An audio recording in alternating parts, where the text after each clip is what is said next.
Good morning, dear students. In this video, we are going to discuss error analysis.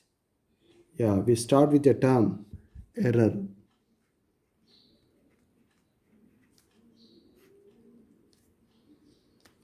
The result of every measurement by any measuring device contains some uncertainty.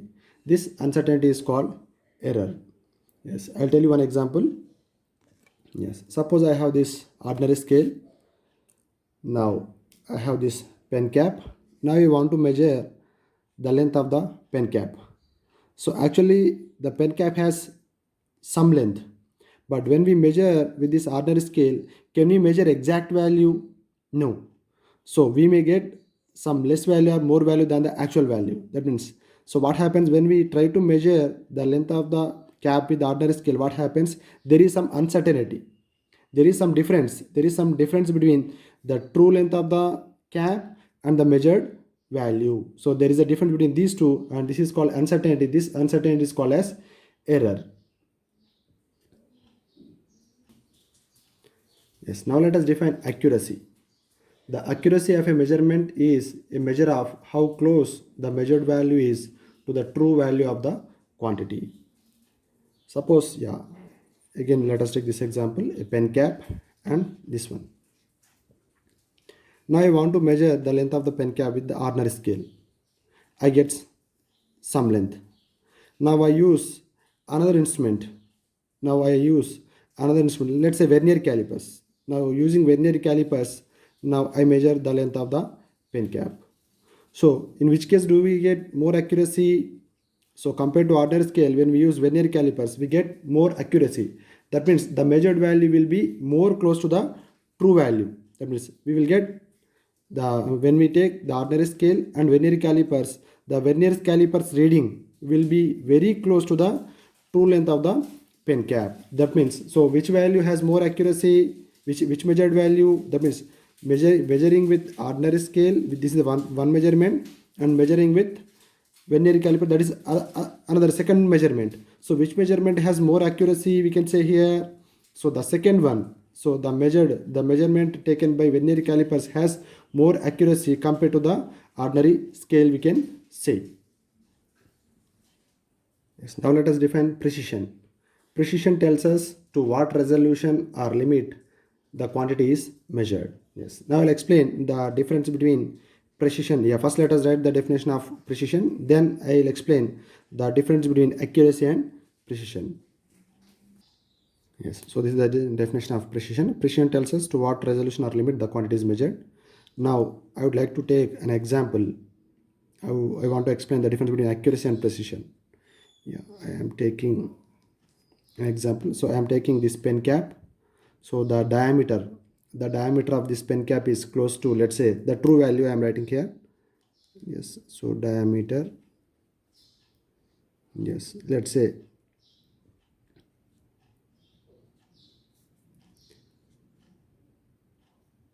yes, so this is the diameter of the pen cap, let's say 1.256 centimeters. So now I measure the pen cap, the diameter of the pen cap with three instruments. Let's say the first one is ordinary scale. Yes, instrument 1.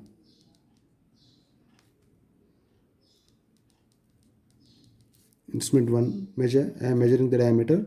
Let's say I am getting the diameter 1.3 centimeters. 1.3 centimeters. So by using ordinary scale I am measuring. So I get 1.3 only, because so what is the least count? What is the least count of ordinary scale? Least count means, yes, what is the least count here? The distance between these two, that is nothing but 1 mm, right? So usually using ordinary scale we can give up to 1 mm only, or 0.1 centimeters only. Yes, so I am getting reading like this. Now second one, using vernier calipers, let's say instrument 2, let us not use the name. So instrument 2, suppose I am getting the diameter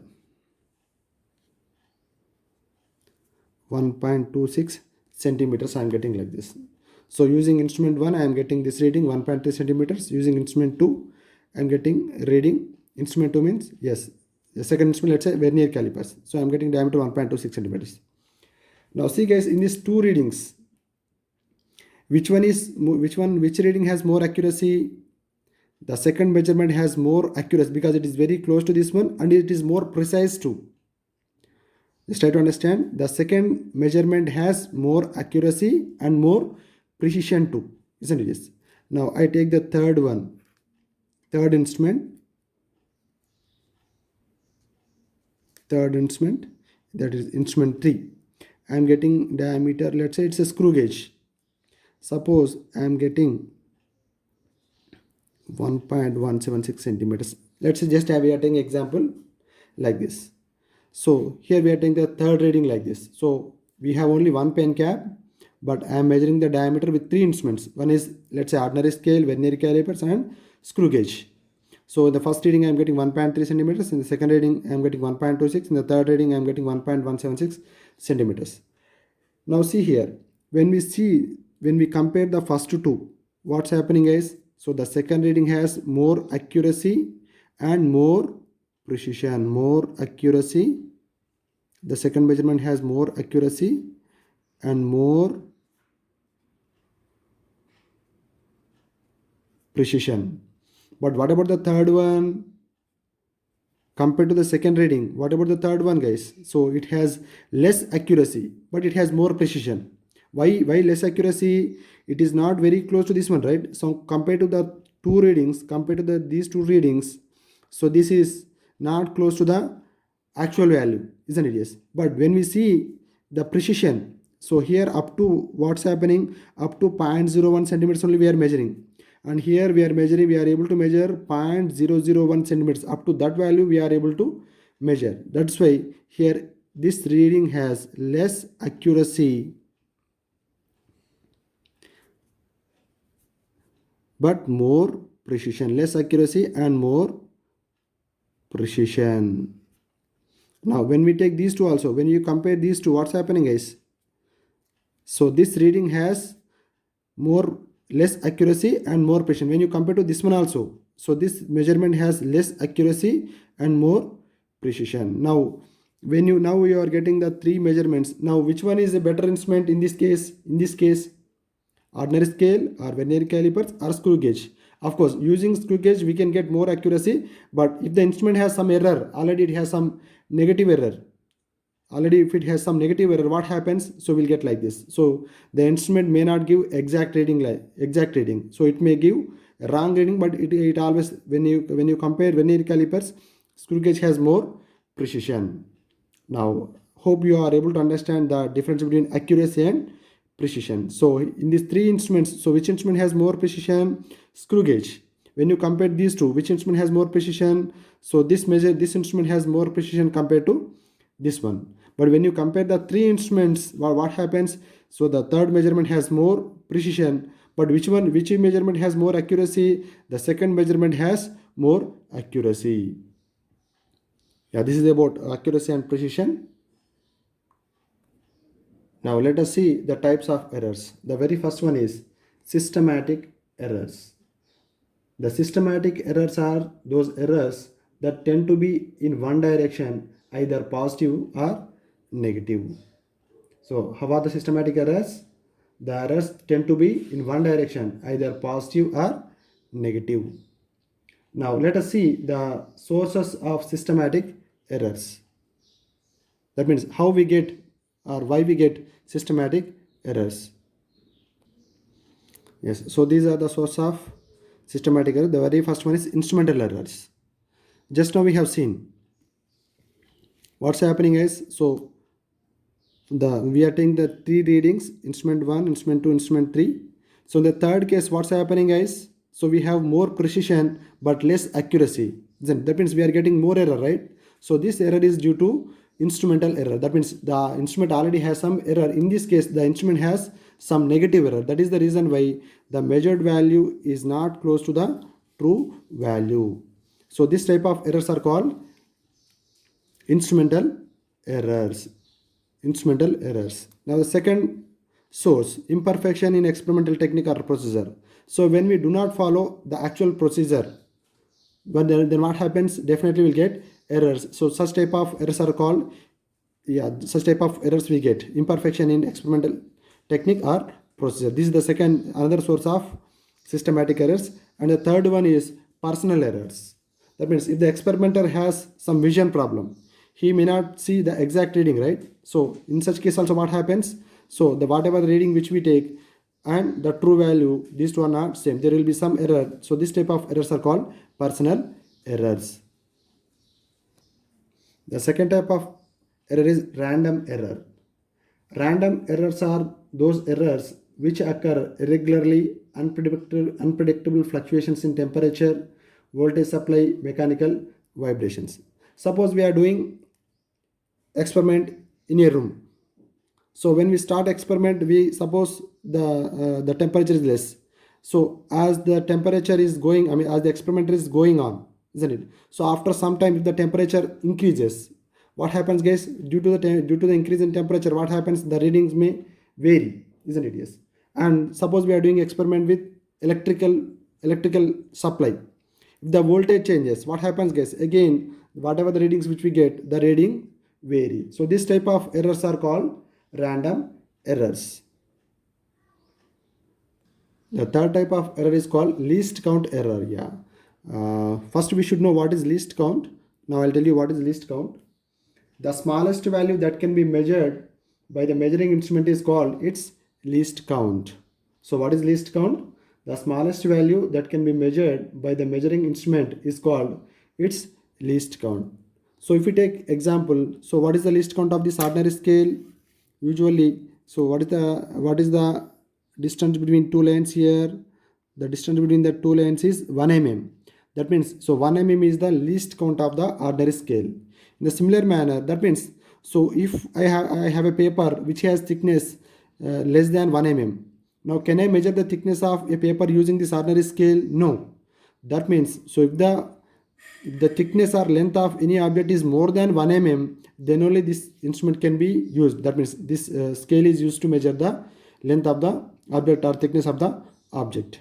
But when we take vernier calipers, so the least count of vernier calipers is 0.1 mm. And if we take screw gauge, the least count of screw gauge is 0.01 mm. Now I'll write here. Yes, so if you see here, the least count of ordinary scale is 1 mm or 0.1 centimeters, whatever you write. Of course, here you can also say 1 mm or 0.1 centimeters. And the least count of vernier calipers is 0.1 mm, or you can also call it as 0.01 centimeters. And the least count of screw gauge is 0.01 mm, or 0.001 centimeters, isn't it? Now I'll explain how we get least count errors. So just now we have taken a diameter of pen, right? So again, let us take diameter of pen. Yes, again let us take the diameter of the diameter of the pen is pen cap is 1.256 centimeters. The actual value is this one. Now using ordinary scale, if we give the measurement using ordinary scale, so we get diameter 1.256 1.2567. Let's say this is the actual diameter, that is 1.2567. Now if we measure using ordinary scale, so how much do we get? 1.3 centimeters we get.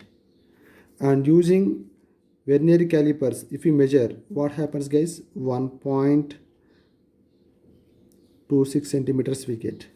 And using vernier calipers, if you measure, the diameter will be 1.257 centimeters we will get, isn't it? So the actual diameter is 1.2567 centimeters, but using ordinary scale we get 1.3, and using vernier calipers we get 1.26, using screw gauge we get 1.257. See, tell me, guys, now in which case we get more error? So in this case we have more error.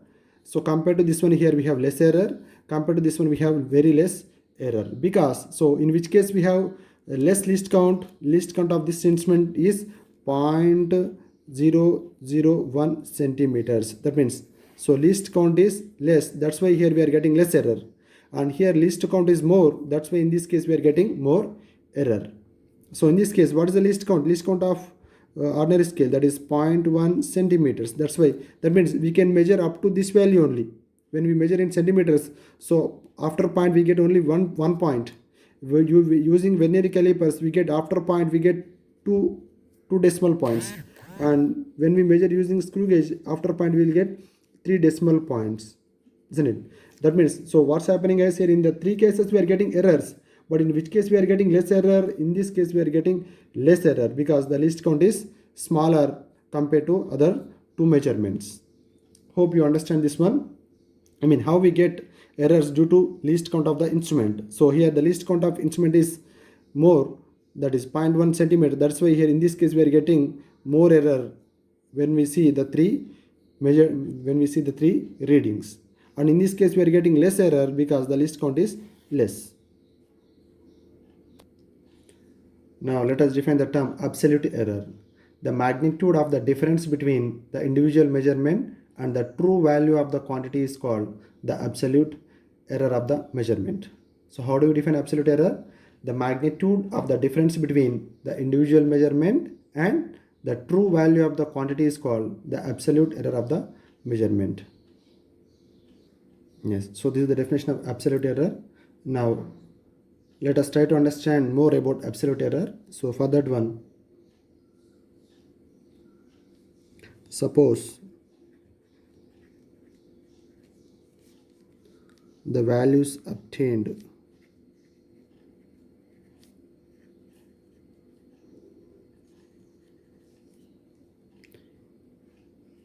in several measurements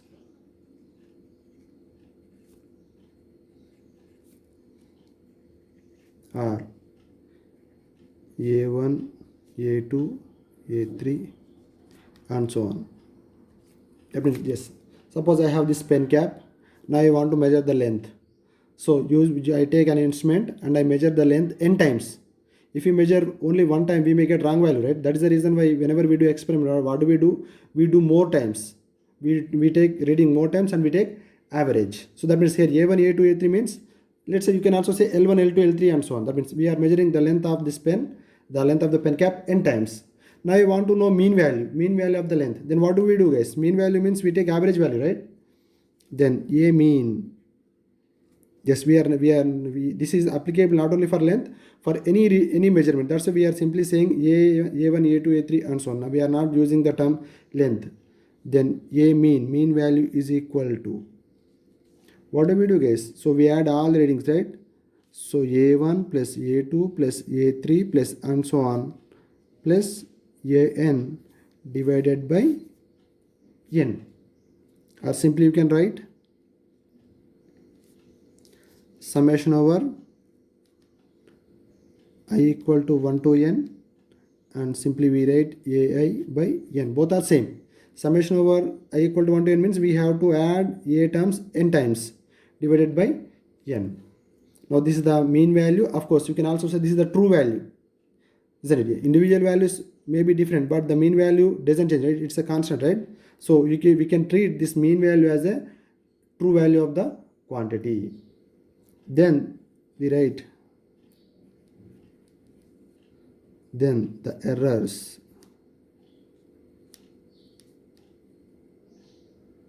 in the individual measurement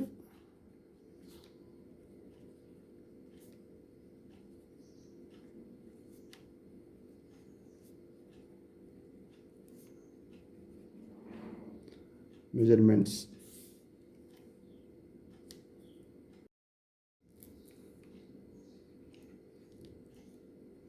Yes, then the errors in the individual measurements are, yes, so we got mean value here. Now let us write individual errors. So error in the first reading, A1 means the first reading, delta A1 means error in the first measurement. That is, what do guys? A mean minus a1. This is the true value minus first reading. So then we'll get error in the first reading. In the similar manner, delta a2. Error in the second measurement, a mean minus a2 and so on. So like this, what do we write? Similarly, error in the nth reading is equal to, what do we get? A mean minus an, isn't it? And see guys, here delta a1, delta a2 and so on, these are called errors in the individual measurement. This is not absolute error. Absolute error means we are defining how the magnitude of the difference. That means when you take magnitude, then the absolute error, then the error is called as absolute error. And here we can write, here delta a, here delta a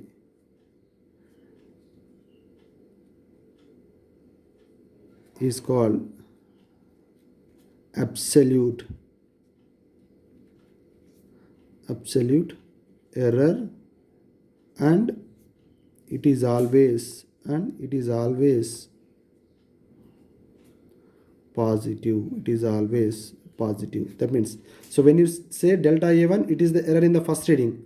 When you say delta a1, so when you take delta a1, so here if we use the term delta a1 is the absolute error in the first reading. If you simply say delta a1, it is error only, it is error in the first reading. But when you take delta means whether it is positive or negative. When you take modulus, that means it must be positive quantity. We are taking only positive value of the quantity.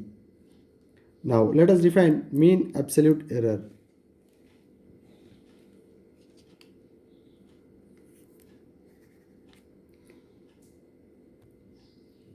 Yes, the arithmetic mean of all the absolute errors is taken as mean absolute error of the physical quantity A.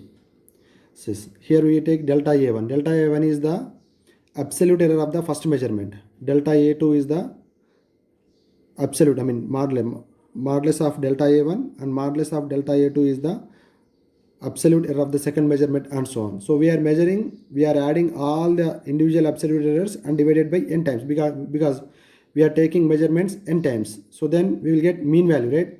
Mean absolute error. So here the individual absolute errors are positive and the mean absolute error is also positive. So here you can write summation over I equal to n and modulus of delta ai by n. We can write like this. So here delta a mean is called mean absolute error. Now we can write, if we do single measurement, the value we get may be in the range from a mean minus delta a mean to a mean plus delta a mean. Now I'll tell you. So now we have taken n times readings, right? Now let us take the reading of a one more time. Now I'll tell you how we get that reading. Yes, so already we have taken the readings of a. That means we have taken the example as length. If the length is called a, so we are taking this length, we are measuring this length n times, and so we are getting n times readings like this, and we are measuring like this. Now if we do single measurement of a, so first we are already taking n readings, and we have all this data with us up to this one. Now one more time, if we do single measurement of a, the value we get may be in the range from a mean minus delta a mean to a mean plus delta a mean. That means, so if we measure the length here, so how do we get this length? The value must be in between a mean minus delta a mean to a mean plus delta a mean. So this is what we get, and so we can write a value can be represented like this. So after doing all these values, a value can be represented like this. A is equal to a mean plus or minus delta a mean. That means this is the true value and this is the error. Usually it is called as true value or mean value, and this is called as error. Or you can either write like this, and if you use only minus and plus here, so a value must be less than or equal to, a value greater than or equal to a mean minus delta a mean, and a value must be less than or equal to a mean plus delta A mean. So this is what we get. And usually any measured quantity, a measured quantity is always represented like this. That means this is the mean value and this is the error value. We give plus or minus. Plus or minus. Error is always, we always give plus or minus like this. So this is the mean value or true value and this is the error value. Now let us define relative error. The relative error is the ratio of the mean absolute error to the mean value of the quantity measured. That's very easy. Yes, the relative error is the ratio of the mean absolute error to the mean value of the quantity measured. Yes, so relative error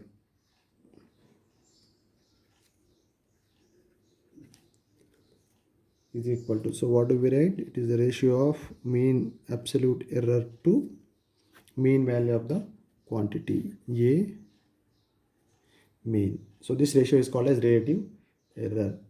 Now let us see what is percentage error. Yes, if the relative error is expressed in terms of percentage, then it is called as percentage error. Yes, when the relative error is expressed in percentage, then it is called as percentage error. So percentage error equal to, what do we write? Relative error, we write, just what do? We multiply with 100 and we use a symbol like this. Yes, I want to explain this one. Suppose some quantity A is there is equal to 100 plus or minus 5 centimeters is there. So this is the, that means this is the mean value and this is the error value. Now what is the percentage of error? What is the percentage error here? So percentage error in this case, what do we do is percentage error is equal to, so delta A mean, that means this is the absolute error, this is the mean error A 5 centimeters divided by 100 into 100%. So 100 gets cancelled. So how much is the percent? So 5% is the error. 5% is the error. That means, so this A value can also be written like this. A value can also be written like this.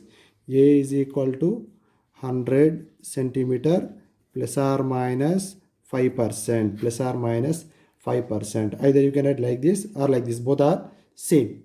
So this is we are writing in terms of error, and this is in terms of, we are writing in terms of error percentage. So in this way we can also express a quantity in terms of percentage error or in terms of error like this. Yes, now let us discuss combination of errors. Of course, when we measure any measurement, we get some error, right? Now let us see combinations. Combinations means sometimes two measured values may be added, sometimes two measured value may be subtracted, sometimes two measured value may be multiplied, sometimes two measured values may be divided, and so on. Now let us see the first combination, that is error of a sum or difference.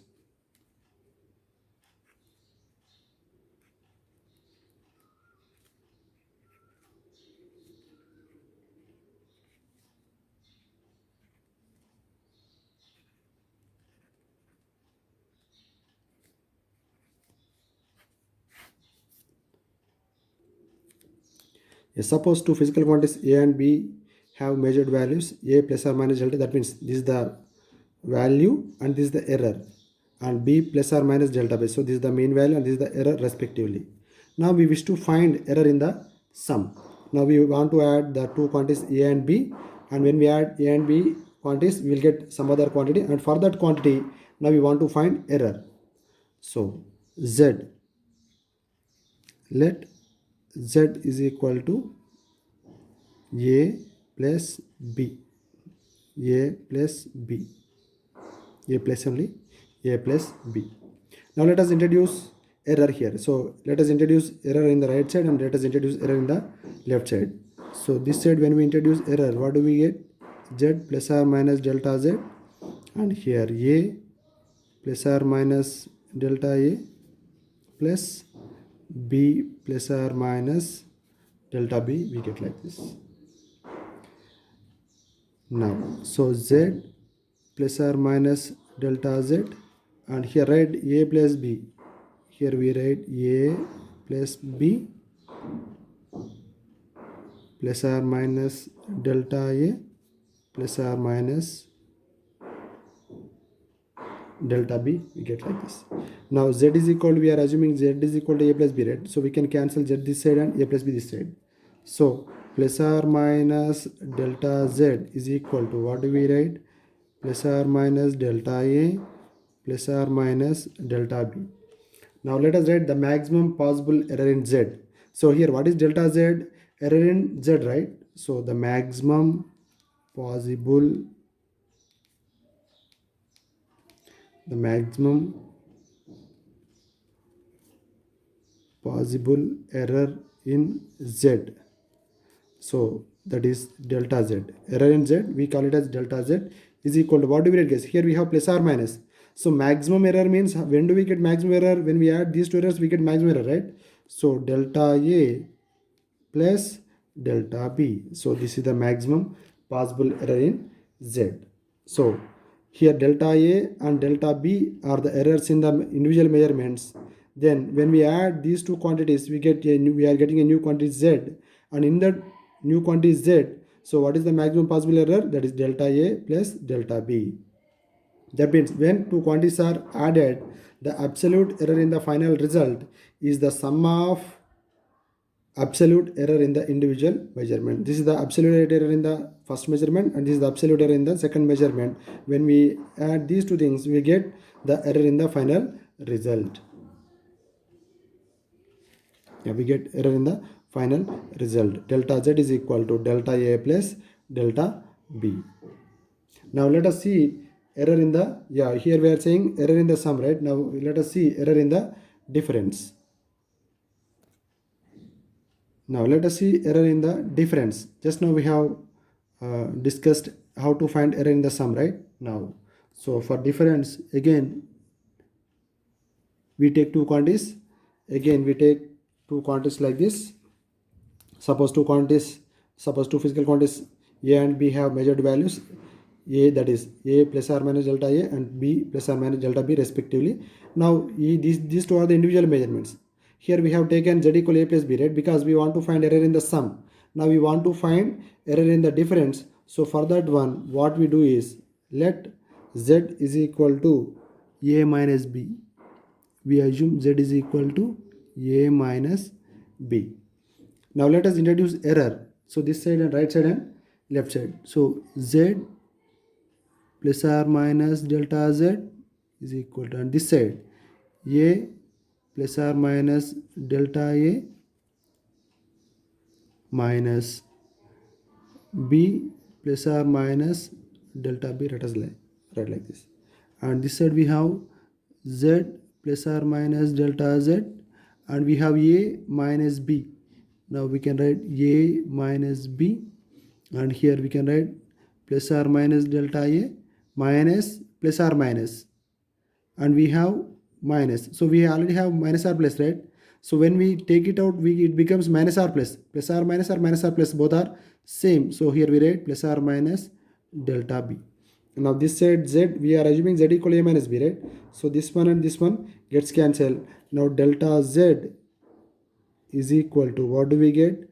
Plus or minus delta A and plus or minus delta B. So again we are getting the same result. Again let us write the maximum possible error in Z. The maximum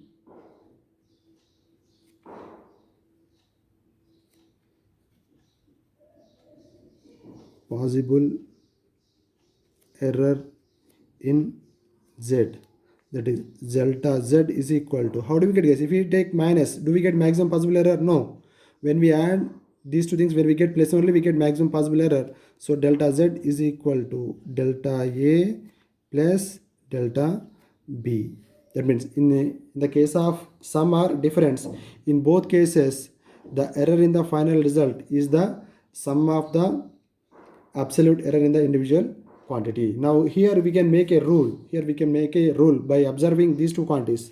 By observing in the both cases, in sum we are getting this result. What is the delta Z equal to delta A plus delta B?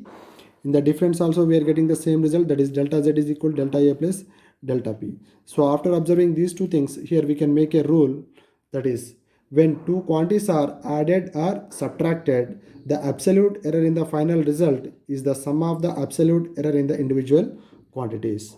Now let us write that rule here. Yes. So this is the rule we are making by observing error in the sum or difference. When two quantities are added or subtracted, the absolute error in the final result is the sum of the absolute error in the individual quantities. Now, I would like to take an example. Yes, to explain this sum or difference. Suppose I have a quantity A is equal to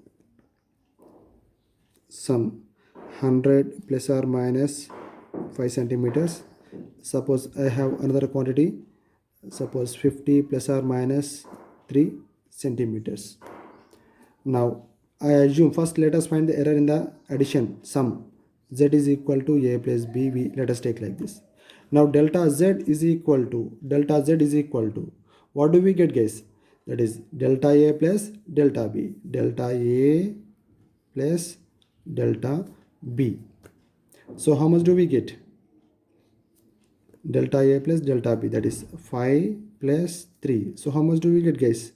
8 centimeter is the error. Or Z is equal to, now how do we represent Z? Z equal to A plus B. Yeah, Z we represent Z like this. So A plus B how much? 100 plus 50. So how much do we get? 150 plus or minus 8 centimeters. This is the way we represent Z. So here what is Z? Z is equal to A plus B. When you add A plus B, you get like this simply. But how do you get the error, the maximum possible error in delta Z? That is delta A plus delta B. In the similar manner, now let us take some Y, some X equal to A minus B. X equal to A minus B. Isn't it? Yes. Now, what is delta X? The maximum possible error in delta X. That is, how do we get, guys? Remember, it is not delta A minus delta B. Whether it is sum or difference, the maximum possible error in the result is the sum of individual measurements, the error in the sum of absolute error in the individual measurements or individual quantities. So delta A plus delta B. Delta X equal to delta A how much? Again 5 plus 3. So how much do we get, guys? 8 centimeters. Now X can be written like this. How? X value with error, X can be represented like this. A minus B, 100 minus 50. So how much do we get? 50. With error, what is the error? Plus or minus 8 centimeter. This is the way we represent X. Here X is the difference of A and B, and here Z is the sum of A and B. So sum can be represented like this and the difference can be represented like this. In both cases we get the same error. When the two quantities are added or subtracted, the maximum possible error will be same.